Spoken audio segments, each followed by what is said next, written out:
بسم الله الرحمن الرحيم.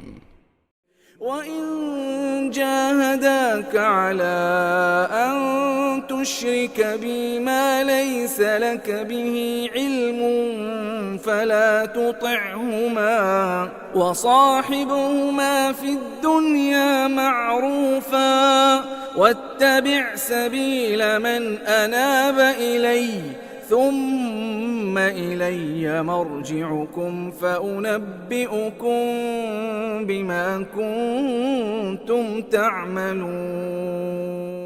അസ്സലാമു അലൈക്കും വറഹ്മത്തുള്ളാഹി വബറകാതുഹു. ഖുർആൻ പദം 1404 ദിവസത്തിലേക്ക് എല്ലാവരെയും ഹാർദമായി സ്വാഗതം ചെയ്യുന്നു. വിശുദ്ധ ഖുർആനിലെ 31-ാമത്തെ അധ്യായമായ സൂറത്തുൽ ലുഖ്മാനിലെ 15-ാമത്തെ ആയത്താണ് ഇന്ന് പഠന വിധേയമാക്കുന്നത്. ക്ലാസ് ആരംഭിക്കുന്നതിനായി ആദരണീയനായ ഡോക്ടർ എ വിലായത്തുള്ള സാഹിബിനെ ക്ഷണിക്കുന്നു. അസ്സലാമു അലൈക്കും വറഹ്മത്തുള്ളാഹി വബറകാതുഹു.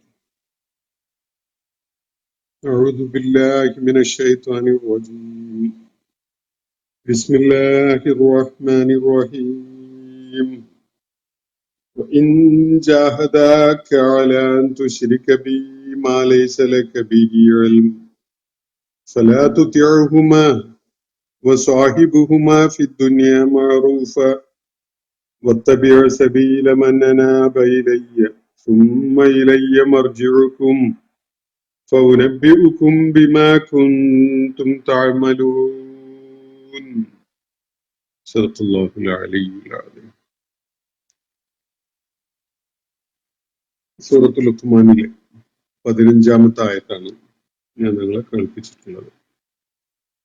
ലുഖ്മാൻ അലൈഹിസ്സലാം തന്റെ മകന് ചില ഉപദേശങ്ങൾ നൽകിക്കൊണ്ടിരുന്ന കാര്യമാണ് സൂറത്തുൽ ലുഖ്മാനിൽ അല്ലാഹു നമ്മളെ കേൾപ്പിക്കുകയുണ്ടായത്. അതിനിടക്ക് ലുഖ്മാൻ അലൈഹിസ്സലാമിന്റെ മകന് നൽകിയ ഉപദേശത്തെ ഒന്ന് വികസിപ്പിച്ചുകൊണ്ട് അതിനെ ഒരല്പം കൂടി വിശദമാക്കുന്ന വിധത്തില് അല്ലാഹു ഇടപെട്ട് ചില കാര്യങ്ങൾ അനുവാചകനെ കേൾപ്പിക്കുകയാണ്. നമ്മൾ ഇന്നലെയും ഇന്നും വായിച്ചുകൊണ്ടിരിക്കുന്ന ആയത്തുകളിലായിട്ട് എന്ന് കാണാൻ കഴിയും. ലുഖ്മാൻ അലൈഹിസ്സലാം മകന് നൽകിയ ഉപദേശം അതിന്റെ അല്പം കൂടി വ്യാപ്തിയിൽ ആ വിഷയം ഒരല്പം കൃത്യത വരുത്തിക്കൊണ്ട് ഒരുപക്ഷെ മക്കയിലെ ഈ സൂറത്ത് അവതരിക്കുന്ന പശ്ചാത്തലത്തിൽ പലരും അഭിമുഖീകരിച്ചിരുന്ന അവർ നേരിട്ടിരുന്ന പ്രശ്നങ്ങൾക്കുള്ള ഒരു പരിഹാരമോ അക്കാര്യത്തിലുള്ള ഒരു ദൈവിക വിധിയോ ഒക്കെയായിട്ട് ചില കാര്യങ്ങൾ ആളുകളെ കേൾപ്പിക്കുകയാണ് അല്ലാഹു ഈ രണ്ടായത്തുകളിലായിട്ട്. അതിന്റെ ആദ്യ ഭാഗം 1-ാമത്തെ ആയത്ത് 14-ാമത്തെ ആയത്ത് നമ്മൾ കഴിഞ്ഞ ദിവസം പഠന വിധേയമാക്കുകയുണ്ടായി. മനുഷ്യനെ നാം ഉപദേശിക്കുകയുണ്ടായി അവന്റെ മാതാപിതാക്കളുമായി ബന്ധപ്പെട്ടുകൊണ്ട് അവരോട് കാണിക്കുന്ന ബാധ്യതകളും കടപ്പാടുകളും ഒക്കെയായിട്ട് ബന്ധപ്പെട്ട കാര്യത്തിൽ ഹമലതുഹു ഉമ്മുഹു വഹ്നൻ അലാ വഹ്നി, അവശതയ്ക്ക് മേൽ അവശത ഉള്ള അവസ്ഥയിൽ അവന്റെ ഉമ്മ അവനെ ഗർഭം ചുമന്നു. അവന്റെ ഫിസാല് ഫി ആമൈൻ, 2 വർഷങ്ങൾക്കുള്ളിലായിട്ടാണ് അവന് ലാക്ടേറ്റ് ചെയ്യേണ്ടത്, മുലപ്പാല് കൊടുക്കേണ്ടത്, അതിന് വിരാമമിടേണ്ടത് 2 വർഷത്തെ കാലയളവിലാണ്. അങ്ങനെ ഈ വിധത്തില് ഓരോ മനുഷ്യനും തന്റെ മാതാപിതാക്കളോട് വളരെയേറെ കടപ്പാട് കാണിക്കാൻ പ്രതിബദ്ധതയും അതുപോലെ ഏറ്റവും ഊഷ്മളമായ ഒരു ബന്ധം ഉണ്ടാവേണ്ടതിന്റെ അനിവാര്യത, അതിന്റെ ഒരു വൈകാരിക തലം ബോധ്യപ്പെടുത്തുകയാണ് അല്ലാഹു. എന്നിട്ട് പറയുന്നത് അനിഷ്കുർലി വലി വാലിദൈക, നീ എന്നോട് കൃതജ്ഞതയുള്ളവനായി ആയിരിക്കുക, അതുപോലെ നിന്റെ മാതാപിതാക്കളോടും. ഇലയ്യൽ മസീർ, എന്റെ അടുക്കലേക്ക് തന്നെയാണ് നിങ്ങളുടെയൊക്കെയും മടക്കവും. ഇങ്ങനെയാണ് അള്ളാഹു അതിന്റെ ഈ ഇടപെട്ട് പറഞ്ഞ കാര്യങ്ങളുടെ ആദ്യ ഭാഗത്ത് വ്യക്തമാക്കുന്നത്. ഇതിനെ തുടർന്ന് ഇന്ന് നമ്മൾ വായിച്ചു വെച്ചിട്ടുള്ള ആയത്ത് നോക്കാം.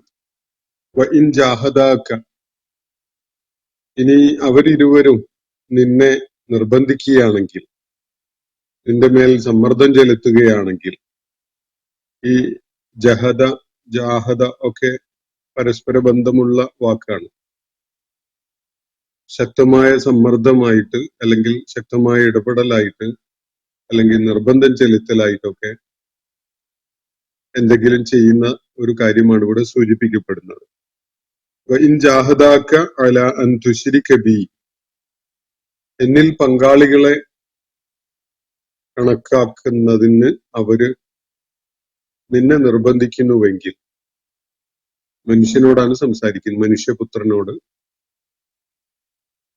അള്ളാഹു നേരത്തെ പറഞ്ഞല്ലോ, വസൈനൽ ഇൻസാന എന്ന് പറഞ്ഞതിന്റെ തുടർച്ചയായിട്ടാണ്. അൽ ഇൻസാൻ അഥവാ മനുഷ്യൻ, മനുഷ്യനായിട്ടാണ് അള്ളാഹു ഈ ഉപദേശം നൽകുന്നത്.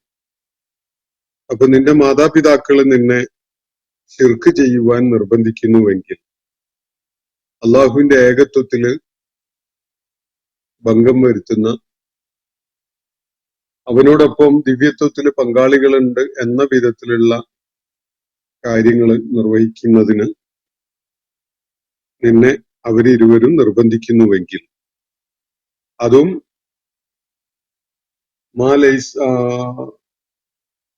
ഇൻ ജാഹദാക അല അൻ തുശ്രിക ബി, എന്നില് പങ്കാളിയെ ചേർക്കുന്നതിന് അവർ നിർബന്ധിക്കുന്നുവെങ്കിൽ, അല്ലെങ്കിൽ ബഹുദൈവത്വം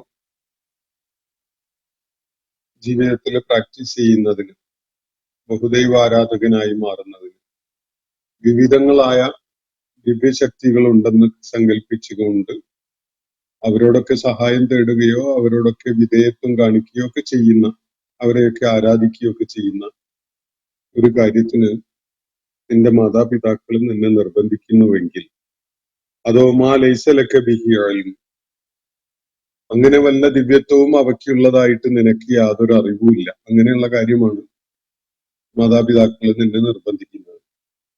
നിന്റെ ബുദ്ധിയോ യുക്തിയോ ആലോചനയോ വെച്ചുകൊണ്ട് അവയ്ക്ക് എന്തെങ്കിലും ദിവ്യത്വം ഉള്ളതായിട്ട് ഉൾക്കൊള്ളാനോ മനസ്സിലാക്കാനോ നിനക്ക് സാധിക്കുന്നില്ല. നിന്റെ അറിവില് അങ്ങനെ ഒരു ദിവ്യത്വം അവർക്കൊന്നുമില്ല എന്ന് വെക്കുക. അങ്ങനെയുള്ള ഒരു സംഗതിയെ നിന്റെ മാതാപിതാക്കള് നിന്നെ നിർബന്ധിക്കുകയാണ് അങ്ങനെ ചെയ്യാൻ വേണ്ടി എങ്കിൽ ഫലാ തുതിഉഹുമ, നീ അവരിരുവരെയും അനുസരിച്ചു പോകരുത്, അവരുടെ നിർദ്ദേശത്തിന് നീ വഴിപ്പെടരുത്. അവർ പറയുന്ന അക്കാര്യം, അള്ളാഹുവിൽ പങ്കാളിയെ ചേർക്കുക എന്ന കാര്യം, ശിർക്ക് ചെയ്യുക എന്ന കാര്യം, അങ്ങനെ ഒരു സംഗതി സാധ്യതയുള്ളതായിട്ട് നിനക്ക് അറിയുകയേ ഇല്ല, ആർക്കും അറിയില്ല. വേറെ എന്തെങ്കിലും നമ്മളിവിടെ ആരാധിച്ചുകൊണ്ടിരിക്കുന്ന അള്ളാഹു അല്ലാത്ത മറ്റെന്തിനെങ്കിലും വല്ല വിധത്തിലും ദിവ്യത്വമുണ്ട് എന്നത് അറിഞ്ഞുകൊണ്ടല്ല ആരും അത് ചെയ്യുന്നത്, സങ്കല്പിച്ചുകൊണ്ടാണ് അങ്ങനെ ചെയ്യുന്നത്. പ്രപഞ്ച സൃഷ്ടാവായ ഏകനായ ദൈവം ഉണ്ട് എന്ന കാര്യം നമുക്ക് ബോധ്യപ്പെടാൻ പ്രപഞ്ചത്തിലെ അസംഖ്യം പ്രതിഭാസങ്ങൾ മതി. ഒരു ശക്തി അതിന്റെ പുറകിലുണ്ട് എന്നത് നമുക്ക് ബോധ്യപ്പെടും. എന്നാൽ പ്രത്യക്ഷത്തിൽ നമ്മൾ കാണുന്ന പലരും ആരാധിച്ചുകൊണ്ടിരിക്കുന്ന പല സംഗതികളും അതൊക്കെ വ്യാജമാണ്, അവയ്ക്കൊന്നും യാതൊരു വിധത്തിലുള്ള ദിവ്യത്വവും ഇല്ല എന്നത് ഒരു സ്വാഭാവിക യുക്തിയിൽ തന്നെ ബോധ്യപ്പെടുന്ന ഒരു കാര്യമാണ്. അവക്ക് എന്തെങ്കിലും ദൈവികത ഉണ്ട് എന്ന് നിനക്ക് അറിയാനേ പറ്റുന്നില്ല. പ്രത്യക്ഷത്തിൽ അങ്ങനെ യാതൊരു തെളിവും നിന്റെ കയ്യിലില്ല. അങ്ങനെയുള്ള ഒരു സംഗതി ചെയ്യാൻ വേണ്ടി നിന്റെ മാതാപിതാക്കൾ നിന്നെ നിർബന്ധിക്കുന്നുവെങ്കിൽ ഫലാ തുതിഉഹുമ, നീ അവരെ ഒരിക്കലും അനുസരിക്കരുത്, അവരിരുവരെയും നീ അനുസരിക്കരുത്, അവർക്ക് വിധേയപ്പെട്ടുകൊണ്ട് നിലപാട് സ്വീകരിക്കരുത്. മറിച്ച് സാഹിബുഹുമ ഫി ദുനിയ മഅറൂഫ, ഈ ഐഹിക ലോകത്ത് അവരോട് ഏറ്റവും നല്ല വിധത്തില് സഹവർത്തിത്വം നൽകിക്കൊണ്ട് ഇടപെടണം. അവരുമായി നീ ഇടപഴകേണ്ടത് ഏറ്റവും മഅറൂഫോട് കൂടിയാണ്. മഅറൂഫ് എന്ന് പറഞ്ഞാൽ നന്മയാണ്.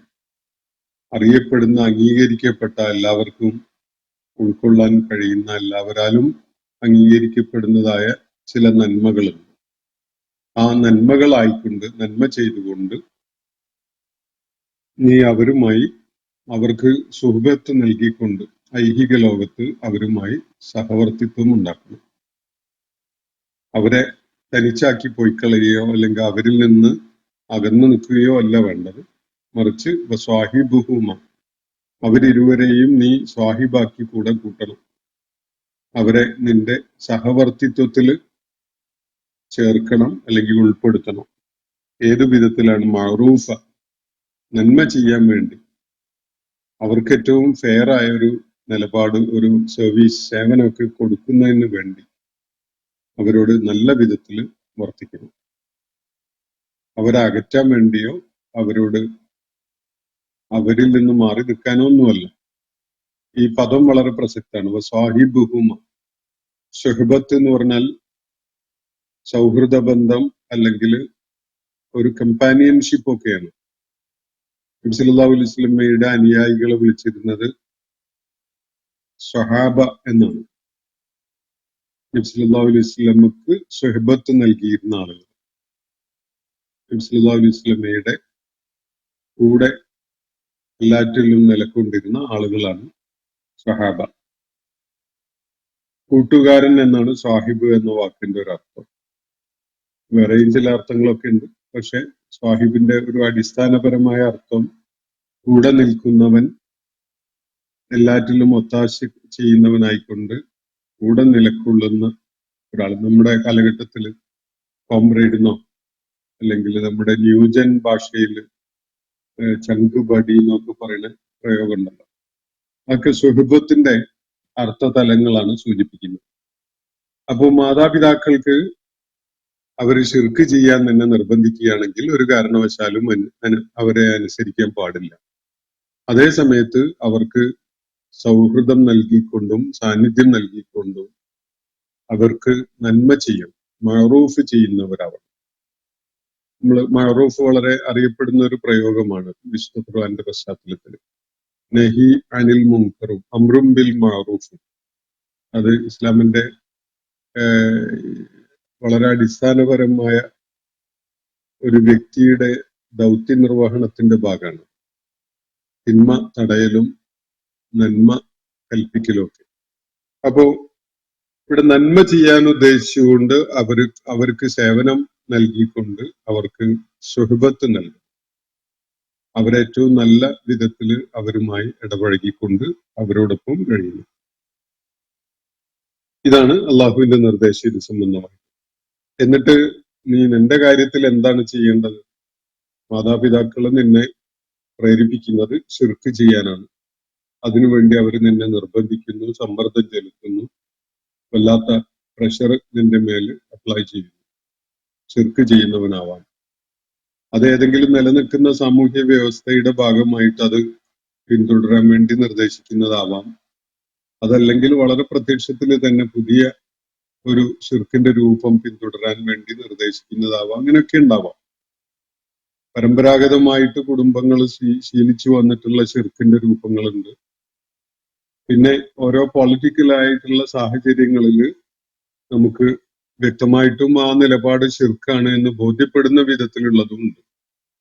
ഏത് വിധത്തിലുള്ള ശിർക്കാണെങ്കിലും അള്ളാഹുവിന് വകവെച്ച് കൊടുക്കേണ്ട ആ സ്ഥാനവും പദവിയും ആ മഹത്വവും ഒക്കെ അത് വേറെ പലർക്കുമായിട്ട് പകുത്തു കൊടുക്കുന്ന അല്ലെങ്കിൽ വകവെച്ച് കൊടുക്കുന്ന ഒരു നിലപാട് ഉണ്ടാകുന്നത്, അത് ഏത് രൂപത്തിലാണ് സംഭവിക്കുന്നതെങ്കിലും അതൊക്കെ ശിർക്ക് തന്നെയാണ്. അത് വിഗ്രഹങ്ങൾ മുന്നിൽ വെച്ചുകൊണ്ട് നടത്തുന്ന ആരാധന, അല്ലെങ്കിൽ വിളിച്ചു പ്രാർത്ഥിക്കുന്ന രീതി, അതുപോലെ തന്നെ വിധേയത്വവും ഭയപ്പാടും ഒക്കെ കാണിക്കുന്ന ഒരു നിലപാടുണ്ടാകുന്നത്, ഇതിലൊക്കെ തന്നെ ശിർക്കിന്റെ രൂപങ്ങളും വഴികളും നമുക്ക് കാണാൻ സാധിക്കും. എന്തായാലും അങ്ങനെ ഒരു സംഗതിക്കാണ് മാതാപിതാക്കള് നിന്നെ നിർബന്ധിക്കുന്നതെങ്കിൽ നീ ഒരു കാരണവശാലും അവരെ അനുസരിക്കാൻ പാടില്ല. അവരോട് ഏറ്റവും നന്മയിൽ അധിഷ്ഠിതമായ സഹവർത്തിത്വം ഉണ്ടാക്കിയെടുക്കുക. വത്തബിഅ സബീല മൻ അനാബ ഇലയ്യ. എന്നിട്ട് നിന്റെ മാർഗമായിട്ട് നീ ഏതാണ് പിന്തുടരേണ്ടത്, ഏതാ തെരഞ്ഞെടുക്കേണ്ടത്? മാതാപിതാക്കളുടെ മാർഗം ഏതായാലും തെറ്റായതാണ്. അള്ളാഹു വിലക്കിയിരിക്കുകയാണ്. അവര് ശിർക്കാണ് പ്രൊമോട്ട് ചെയ്യുന്നതെങ്കിൽ, ശിർക്ക് ചെയ്യാനാണ് നിന്നെ നിർബന്ധിക്കുന്നതെങ്കിൽ തീർച്ചയായിട്ടും അവരുടെ വഴി നിനക്ക് സ്വീകരിക്കാൻ പറ്റുന്നതല്ല. മറിച്ച് നീ എന്ത് ചെയ്യണം? വത്തബിഅ സബീല മൻ അനാബ ഇലയ്യ. എന്നിലേക്ക് തിരിഞ്ഞ ഒരുവനുണ്ട്, അല്ലെങ്കിൽ എന്നിലേക്കുള്ള വഴി തേടിയ ഒരാൾ, എന്നിലേക്ക് മടങ്ങിയവൻ എന്നൊക്കെ പറയാം. അള്ളാഹുവിലേക്ക് മടങ്ങുക എന്ന് പറഞ്ഞ ജീവിതം മുഴുമിപ്പിച്ചു പോയി എന്നുള്ള അർത്ഥത്തില് അല്ല.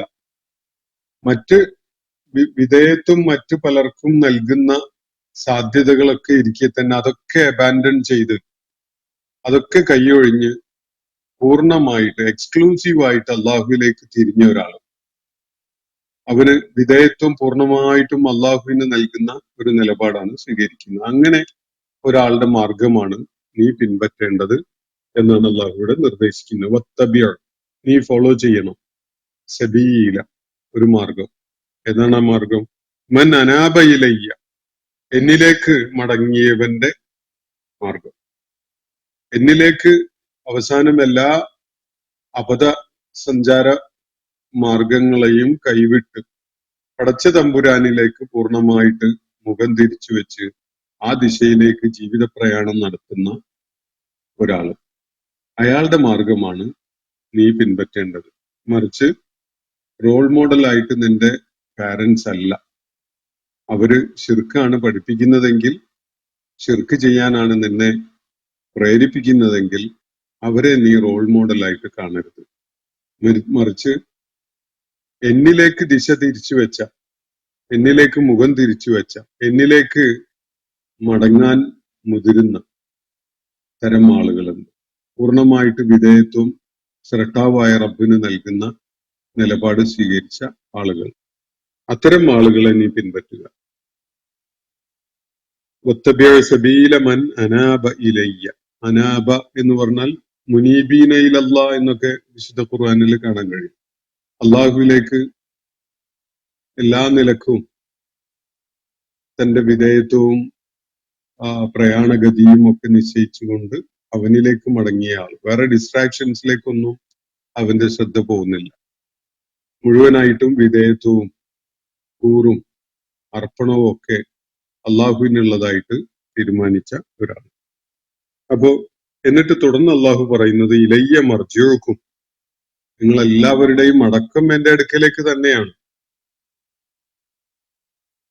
ഇത് കേൾക്കുന്ന ആളും അയാളുടെ കുടുംബവും അയാളുമായി ബന്ധപ്പെട്ട ആളുകളൊക്കെയും അയാളുടെ മാതാപിതാക്കളും എല്ലാവരും തന്നെ തിരികെ എത്തേണ്ടിയിരിക്കുന്നത് നമ്മുടെ അടുക്കലേക്ക് തന്നെയാണ്.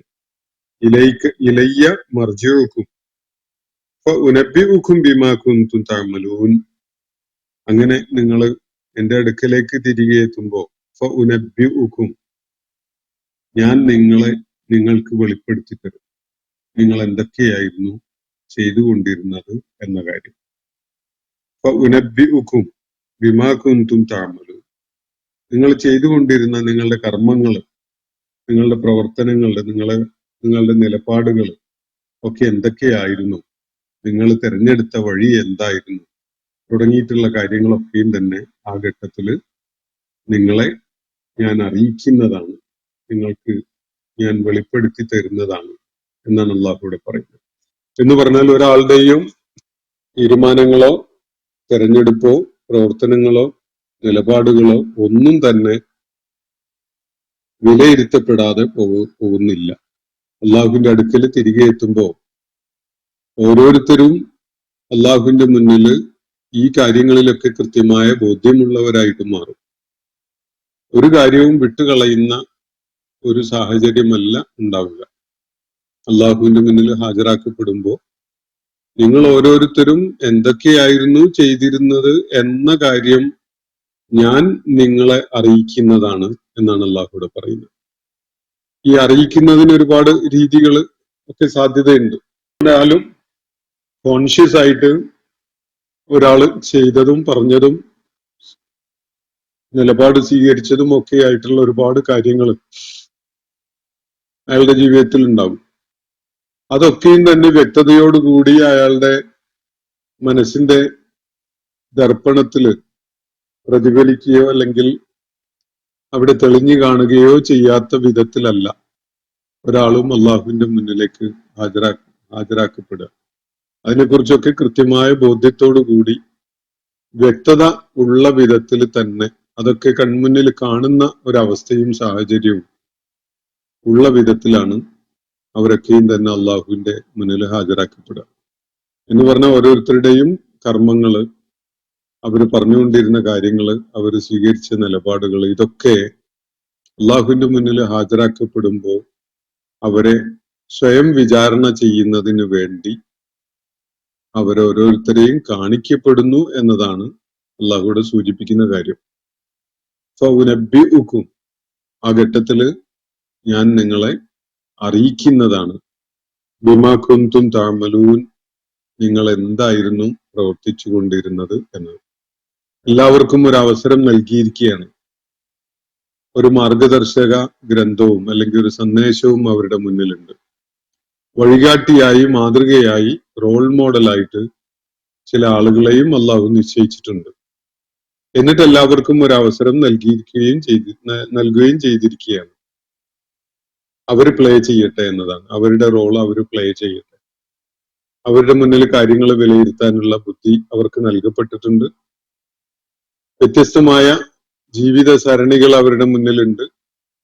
കാര്യങ്ങളിൽ ശരിയേത് എന്ന് മനസ്സിലാക്കാൻ ഉപകരിക്കുന്ന വിധത്തില് കാര്യങ്ങളെ വിലയിരുത്താൻ അയാളെ പ്രാപ്തനാക്കുന്ന ദൈവിക സന്ദേശം അവരുടെ മുന്നിലുണ്ട്. ഇനി അവരാണ് കാര്യങ്ങൾ തീരുമാനിക്കേണ്ടത്. വ്യത്യസ്തമായ ആശയങ്ങളും ചിന്താഗതികളും ദർശനങ്ങളും ജീവിത വീക്ഷണങ്ങളും ഒക്കെ പലരും ഇവിടെ പ്രാക്ടീസ് ചെയ്യുന്നുണ്ട്, പലരും പ്രബോധനം ചെയ്യുകയും ചെയ്യുന്നുണ്ട്. നമ്മൾ ജനിച്ചു വീണ ആ സാംസ്കാരിക പ്രതലത്തിൽ തന്നെ മരണം വരെ കഴിയണം എന്നൊന്നും ആരും പറയുന്നില്ല, അല്ലെങ്കിൽ പറയേണ്ടതുമില്ല. മനുഷ്യന് ചൂസ് ചെയ്യാനുള്ള ഒരു അവസരം അള്ളാഹു നൽകിയിരിക്കുകയാണ്. ഒരുപക്ഷെ ശിർക്ക് ചെയ്യുന്ന മുശ്രിക്കുകളായ മാതാപിതാക്കളുടെ മകനോ മകളോ ആയിട്ടോ ആയിരിക്കും ഒരാൾ ജനിക്കുന്നുണ്ടാവുക, അല്ലെങ്കിൽ അയാളുടെ ജീവിതം തുടങ്ങുന്നുണ്ടാവുക. പക്ഷെ അയാൾക്കും അള്ളാഹു ബുദ്ധി നൽകിയിട്ടുണ്ട്. ദൈവിക ഗ്രന്ഥത്തിന്റെ സാന്നിധ്യം അവർക്കും അറിയാം.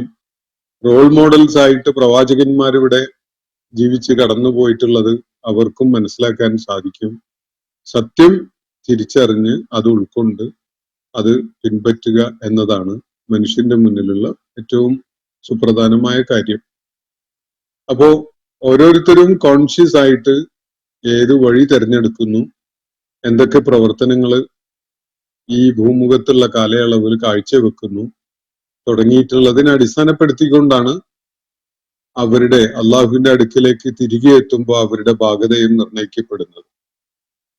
അപ്പൊ ആർക്കും തങ്ങളുടെ ഭൂതകാലത്തെ, തങ്ങളുടെ പ്രവർത്തനങ്ങളെ, തങ്ങളുടെ നിലപാടുകളെയോ അതുപോലെ വിശ്വാസത്തെയോ വീക്ഷണഗതിയെയോ ഒന്നും നിഷേധിക്കാൻ കഴിയില്ല. കാരണം അതൊക്കെയും തന്നെ അവന്റെ മുന്നിൽ അവതരിപ്പിക്കപ്പെടുകയാണ്. അതിന്റെ സകല വിശദാംശങ്ങളും മനസ്സിലാക്കാൻ കഴിയുന്ന വിധത്തില് ഫഉനബ്ബിഉക്കും, നാം നിങ്ങളെ അറിയിക്കുക തന്നെ ചെയ്യും.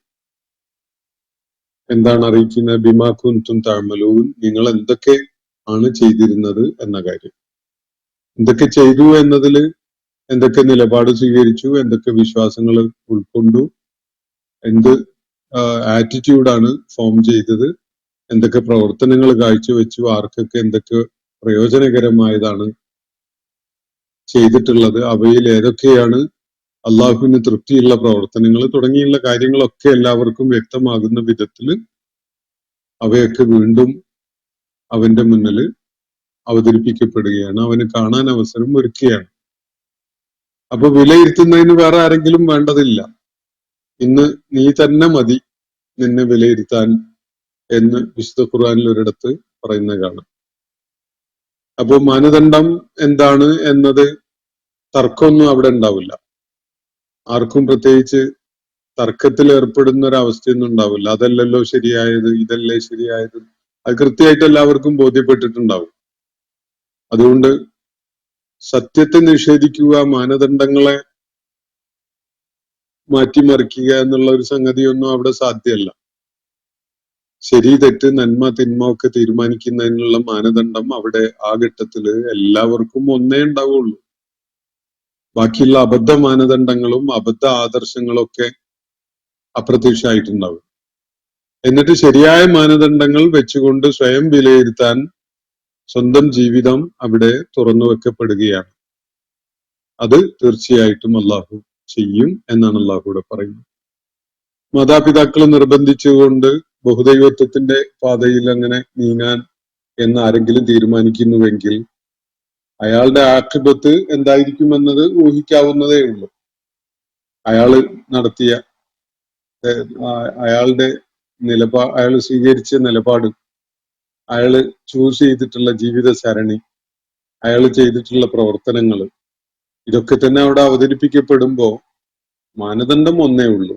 എല്ലാവർക്കും അത് തന്നെയാണ് ആപ്ലിക്കബിൾ ആവുക. ഭൗതിക ലോകത്ത് അതിനെ തള്ളിക്കളയുന്നവരും നിഷേധിക്കുന്നവരും ഒക്കെ പലരും ഉണ്ടാവുമെങ്കിലും അള്ളാഹുവിന്റെ മുന്നിൽ ഹാജരാക്കപ്പെടുമ്പോ യഥാർത്ഥമായ ക്രൈറ്റീരിയ മാത്രമേ പ്രവർത്തനക്ഷമമാവുകയുള്ളൂ. അത് വെച്ചുകൊണ്ടാണ് ഓരോരുത്തരും സ്വന്തം കർമ്മങ്ങളെ വിലയിരുത്തേണ്ടി വരിക. അപ്പോ മാതാപിതാക്കളുടെ സമ്മർദ്ദത്തിലായിരുന്നു, അവര് ഞങ്ങളെ നിർബന്ധിച്ചതാണ്, ഞങ്ങളെ പ്രേരിപ്പിച്ചതാണ് എന്നൊക്കെ പറഞ്ഞുകൊണ്ട് പലരും പറയും. എന്നിട്ട് പലപ്പോഴും തങ്ങളുടെ തൊട്ടു മുമ്പുള്ള തലമുറ തങ്ങളെ വഴിപിഴപ്പിച്ചതിന് അവർക്ക് ഇരട്ടി ശിക്ഷ കൊടുക്കണമേ എന്നൊക്കെ അവർ പ്രാർത്ഥിക്കുകയും ചെയ്യും. അള്ളാഹു അതിന് നൽകുന്ന മറുപടി എല്ലാവർക്കും ഉണ്ട് ഇരട്ടി ശിക്ഷ എന്നാണ്. കാരണം എന്താ? ഇവരും അവരുടെ ടേൺ എത്തുമ്പോ സ്വന്തം മക്കളെ വഴിപിഴപ്പിക്കുന്നുണ്ട്. നിങ്ങളുടെ മാതാപിതാക്കൾ വഴിപിഴപ്പിച്ചുവെങ്കിൽ അതേപോലെ നിങ്ങളുമായി ബന്ധപ്പെട്ടവരെ, മക്കൾ ഉൾപ്പെടെയുള്ളവരെ നിങ്ങൾ വഴിപിഴപ്പിച്ചിട്ടുണ്ട്. അവരെ തെറ്റായ വഴിയിലൂടെ സഞ്ചരിക്കാൻ വേണ്ടി നിർബന്ധിച്ചിട്ടുണ്ട്. അതുകൊണ്ട് അതൊരു എക്സ്ക്യൂസ് ആയിട്ട് പറയാൻ പറ്റൂല. നിങ്ങൾക്ക് ബുദ്ധി നൽകിയിട്ടുണ്ട്, ജീവിത സാഹചര്യങ്ങൾ നൽകിയിട്ടുണ്ട്, വിലയിരുത്താനുള്ള കഴിവ് നൽകിയിട്ടുണ്ട്. സത്യം മനസ്സിലാക്കാൻ ഉപകരിക്കുന്ന ഫുർഖാൻ മാനദണ്ഡമായിട്ട് ഈ ദൈവിക ഗ്രന്ഥം മുന്നിലുണ്ട്. റോൾ മോഡൽസ് ആയിട്ട് പ്രവാചകന്മാരുടെ ജീവിതവും ഉണ്ട്. ഇത് വെച്ച് വിലയിരുത്തി ശരിയായത് ഉൾക്കൊണ്ട് ശരിയായത് പിൻപറ്റാനുള്ള തന്റെ ഇടം കാണിക്കുകയാണെങ്കിൽ അത് മാത്രമേ മനുഷ്യൻ ചെയ്യേണ്ടതുള്ളൂ. ആ രീതിയിൽ മുന്നോട്ട് പോകുക മാത്രമേ ചെയ്യേണ്ടതുള്ളൂ. മാതാപിതാക്കൾ സമ്മർദ്ദത്തിലാക്കിയത് കൊണ്ട് ആരും ശിർക്ക് ചെയ്യുന്നവരായി നിലകൊള്ളേണ്ടതില്ല. അതിനെ കൈവെടിഞ്ഞുകൊണ്ട് സ്വന്തം വഴി തെരഞ്ഞെടുത്തു പോകാൻ അള്ളാഹു എല്ലാവർക്കും അവസരം നൽകിയിട്ടുണ്ടായിരുന്നു. ചില പ്രതിബന്ധങ്ങളൊക്കെ മുന്നിൽ കണ്ടെന്ന് വരും. അതാർക്കല്ലാത്തത്? ഒരു വിഷയത്തിൽ അല്ലെങ്കിൽ മറ്റൊരു വിഷയത്തിൽ പ്രതിബന്ധങ്ങൾ നേരിടേണ്ടതുള്ളവരല്ലാതെ ഭൂമുഖത്ത് ആരുമില്ല. അതുകൊണ്ട് ഏറ്റവും അനിവാര്യമായ കാര്യത്തില് പ്രതിസന്ധികളെയും പ്രതിബന്ധങ്ങളെയും ഒക്കെ തട്ടിമാറ്റിക്കൊണ്ട് മുന്നോട്ട് പോകാൻ ആർക്കും തീരുമാനിക്കാവുന്നതാണ്. ഇതാണ് അള്ളാഹു എല്ലാവർക്കുമായി ഒരുക്കി വെച്ചിട്ടുള്ള ഈ ഭൂമുഖത്തെ സാഹചര്യം.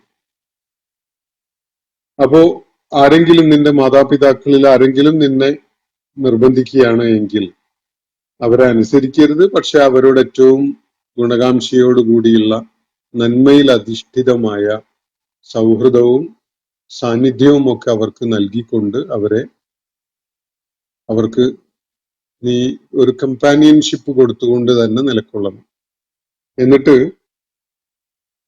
പിന്തുടരേണ്ടത് അള്ളാഹുവിലേക്കുള്ള മാർഗം സ്വീകരിച്ച ഒരാളുണ്ടല്ലോ, കൃത്യമായിട്ട് അള്ളാഹുവിൽ അവന്റെ തൃപ്തി നേടുന്നതിൽ എത്തിച്ചേരും എന്ന ബോധ്യത്തോടു കൂടി ഒരു വഴി സ്വീകരിച്ച ഒരാളുണ്ട്.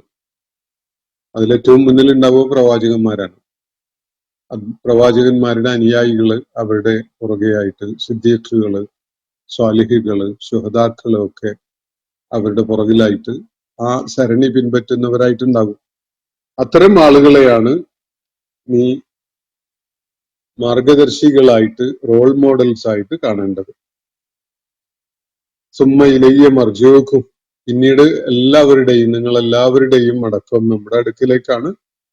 ആ ഘട്ടത്തിൽ ഒന്നും വിലയിരുത്തപ്പെടാതെ പോകുന്നില്ല. നിങ്ങൾ ചെയ്ത സകല സംഗതികളും ഫൗനബ്ബിഉക്കും, നാം നിങ്ങളുടെ കൺമുന്നിൽ അത് തെളിയിച്ചു തരും. നിങ്ങളെ അറിയിക്കുന്നതാണ്, അതിനെക്കുറിച്ച് നിങ്ങളെ കാണിക്കുന്നതാണ്. ഇതാണ് അള്ളാഹു ഇവിടെ പറയുന്നത്. ഈ രണ്ടായത്തുകളെ തുടർന്ന് വീണ്ടും നമ്മൾ ലുഖ്മാൻ അലൈഹിസ്സലാം മകനുമായി നടത്തിയ ആ സംസാരത്തിലേക്കാണ് നമ്മൾ തിരികെ എത്തുന്നത്. ലുഖ്മാൻ മകന് നൽകിയ ഉപദേശങ്ങളുടെ മധ്യത്തിലായിട്ട് അള്ളാഹു 2 ആയത്തുകള് ആ കാര്യം കൂടുതൽ വിശദമാക്കുന്ന വിധത്തിൽ ഉൾപ്പെടുത്തിക്കൊണ്ടാണ് അത് നമ്മളെ കേൾപ്പിച്ചിട്ടുള്ളത് എന്നത് അതിന്റെ വിവരണ ശൈലിയിൽ നിന്ന് തന്നെ നമുക്ക് മനസ്സിലാക്കാൻ സാധിക്കും. ഇന്നത്തെ സെഷൻ ഞാനിവിടെ അവസാനിപ്പിക്കുകയാണ്. സൂറത്തുൽ ലുഖ്മാനിലെ 15-ാമത്തെ ആയത്താണ് നമ്മൾ ഇന്ന് പഠന വിധേയമാക്കിയിട്ടുള്ളത്. അള്ളാഹു എല്ലാവരെയും അനുഗ്രഹിക്കുമാറാവട്ടെ. വാഖിർ ദഅവാന അനിൽ ഹംദുലില്ലാഹി റബ്ബിൽ ആലമീൻ. അസ്സലാമു അലൈക്കും വറഹ്മത്തുള്ളാഹി. ഇന്നത്തെ ഖുർആൻ പദം ഇവിടെ സമാപിക്കുന്നു. ഖുർആൻ പഠനത്തിൽ പങ്കെടുത്ത എല്ലാവർക്കും അല്ലാഹു അർഹമായ പ്രതിഫലം നൽകി അനുഗ്രഹിക്കട്ടെ. വആഖിർ ദഅവാന അനിൽ ഹംദുലില്ലാഹി റബ്ബിൽ ആലമീൻ. അസ്സലാമു അലൈക്കും വറഹ്മത്തുള്ളാഹി വബറകാതുഹു.